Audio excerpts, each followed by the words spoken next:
Sundarban police জেলার নামখানা থানার পক্ষ থেকে একটি জরুরি ঘোষণা। দ্রুত গতিতে উত্তর পশ্চিম দিকে এগোচ্ছে বঙ্গোপসাগরে তৈরি হওয়া ঘূর্ণিঝড় মন্থা। আগামী মঙ্গলবার ভারতের অন্ধ্রপ্রদেশের কাকিনাড়া অঞ্চলের আশপাশে আছড়ে পড়তে পারে এই ঝড়। বঙ্গোপসাগরে তৈরি হয়েছে গভীর নিম্নচাপ, ধেয়ে আসছে ঘূর্ণিঝড় মান্থা। সোমবার থেকে বৃহস্পতিবার পর্যন্ত বজ্র বিদ্যুৎ সহ প্রবল ঝড় বৃষ্টির সম্ভাবনা রয়েছে। সেই সময় মন্থার সর্বোচ্চ গতিবেগ থাকবে ঘন্টায় 100 থেকে 110 কিলোমিটার। সেই সঙ্গে দমকা হাওয়া প্রবল দাপট থাকবে। উত্তাল থাকবে নদী এবং সমুদ্র। উপকূলবর্তী এলাকায় 30 থেকে 50 কিলোমিটার গতিবেগে ঝোড়ো হাওয়া বইবে।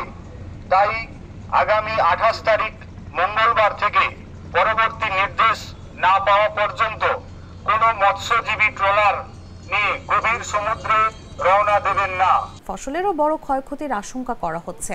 বিশেষ করে উপকূলীয় অঞ্চলে পাকা ধান ও শীতকালীন ফসলের ক্ষতি হতে পারে ঘূর্ণিঝড়ের প্রভাবে। সোমবারের মধ্যে সকল মৎস্যজীবী ট্রলারগুলিকে উপকূলে ফিরে আসার নির্দেশ দেওয়া হচ্ছে। নদী এবং সমুদ্র তীরবর্তী এলাকার বসবাসকারী বাসিন্দারা প্রয়োজনে নিকটবর্তী ঘূর্ণিঝড় আশ্রয় কেন্দ্র বা পাকা স্কুল বাড়িতে আশ্রয় নেবেন।